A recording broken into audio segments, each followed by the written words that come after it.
بەڵە خۆشەویستان ئەچمە لای تەوەری یەکەمی ئەمڕۆی پرۆگرامەکەمان ئەمڕۆ لە شاری هەولێر ڕێوڕسمی واژۆکردن و بڵاوکردنەوەی کۆمەڵە شیعری دەمەوێ مردنێک تەجروبە بکەم کانوێترین بەرهەمی شاعیر بێکەس حەمەقادرە. قسە و باسی زیاتر دەربارەی ئەم کۆمەڵە شیعرە و ئەم بەرهەمە نوێی بێکەس حەمەقادرەکەم بەڕێزیان لە ستۆدیۆ لا شاری هەولێر لەگەڵ من قساکەن.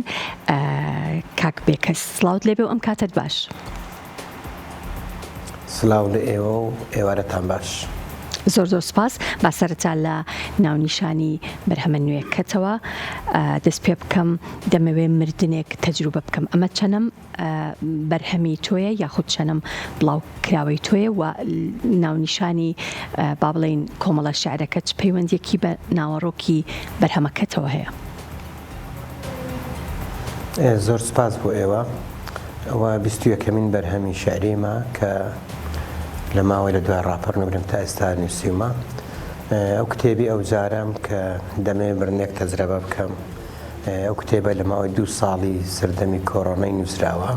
ئەو کات وەک ئاگادارن ژیان زۆرێشتر بوو، هەمومان لە کونجی ژوورەکانمان نەمانتوانی بینە دەر، نەمان دەتوانی کەس و کار یەکتر ببینین، نەمانتوانی هەمووشۆ لەگەڵ یەکتر بکەین. ئیتر ئەو فترەیەک زمانی ئەو 2 ساڵە زۆر قڕس بوو، مرۆڤایەتی بە جۆرەکی تر ژیانی دەگوزەران. من ئەو فترەیە و 2 ساڵی توانیم ئەو کۆمەڵە تێکستە بنووسم کە ڕێک تعبیر لەو حاڵەتی دەکا کە ئەو 2 ساڵی کۆڕۆنەی مرۆڤایەتی تووشی چ حاڵەتێک ببوو. زۆر باشە. چەند پارچە شعر لە خۆ دەگرێت و بۆچی لە ئێستایە بڵاوت کردوێتەوە بۆ با بڵین لە کاتی کۆرۆنا یان دوای کۆرۆنا یەکسەر بڵاوت نەکردەوە بەرهەمەکە؟ ئەو 222 لاپەڕە بەڵێ کۆمەڵک تێکستە. ئەو سەردەم ئەگەر کاگەدار بن تقریبا هەر ژیان زۆرەشتر بوو، هیچ ساڵایکی ڕۆشنبیری کۆڕ سیمینار چاپکردێبووانە هیچ نەما بووم، یعنی مرۆڤایەتی تووشی چەقبەستنەک بوو، کەس نتوان لە کون ژوور بێتەرێ. بۆ چاپکردن و بڵاوکردنەوەش بەڕاستی من زۆر پەلەم لێ نەکرد. ئێستا هەست دەکەم ڕەوتی ڕۆشنبیری ئەدەبی کار و ساڵێک جار زۆرە حەزم کرد ئەو بەرهەمە بگاتە دەست زۆرترین خوێنەر. زۆر باشە.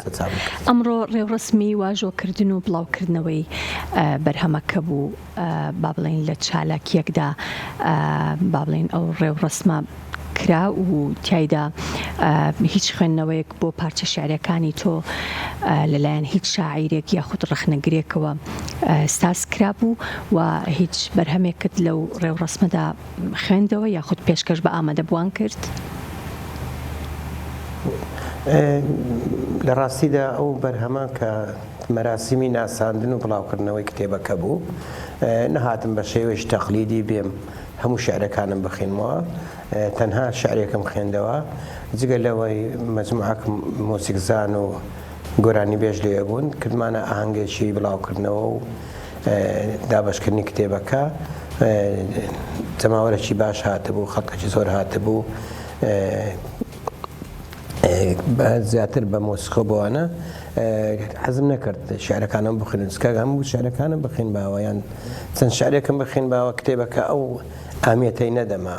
یعنی بۆیە زیاتر مەراسیمەکە بڵاوکردنەوە و ناساندنی کتێبەکە بوو، ئامادەبوانیش کتێبەکان وەرگرتووەوەنە و خەڵکەکی زۆر هاتبوو، سوپاسیانەکەم ئەزیەتیان کێشا بوو. بەڵام هیچ ڕەخنەگرێک یانەوەک لەبەرەوەی پێشتر کتێبەکەم دابش نەکردبوو تا ڕەخنەگرێک یان نووسەرێک یان شاعرێک کتێبەکە بخین تۆ قسەی لەسەر بکە. بۆیە دەکرێت لە کۆڕەکانی ئایندە کە کۆڕان دەژێرم ئەوانەی کتێبەکان خوێن دەتوانە قسە بکەن، بەس لە ئەوەی ئەمڕۆ هیچ لێدوان و قسەیەک و لەلایەن ڕەخنەگرێک نەبوو. بەڵێ بێگومان لە ئێستادا بەشێکی زۆر لە نووسەران و شاعیران ڕێوڕسمی بڵاوکردنەوە بۆ بەرهەمەکانیان یاخود بۆ نوێترین نووسین و کتێبەکانیانەکەن کە تایدا وەکو من ئاماژەم پێکرد ڕەخنەگرێک یاخود نووسەرێک ڕاو سەرنجی خۆی یاخود خوێندنەوەی خۆی بۆ بەرهەمەکە دەکات، بەڵام تۆ بە شێوەیەکی تر ئەمڕۆ با بڵێن بەرهەمەکەت بڵاو کردوێتەوە کە تایدا دیارە هیچ کام لە با بڵین بەرهەمە شعریەکانی خۆت پێشکەش نەکردووە و کەسیش خوێندنەوەی ئەمە شێوازێکی ترە بۆ ئەوەی کە نووسەران بەرهەمەکانی خۆیان بڵاو بکەنەوەی یاخود گرنگیشە لە پاڵیا با بڵین گفتوگۆیەک دروست ببێت لە سەر با بڵین ئەگەر شعر بێ ڕەوتی شعر و ئەگەر ئەدەب بێ یاخود ڕۆمان بێ یاخود هەر ژانرێکی تر بێت.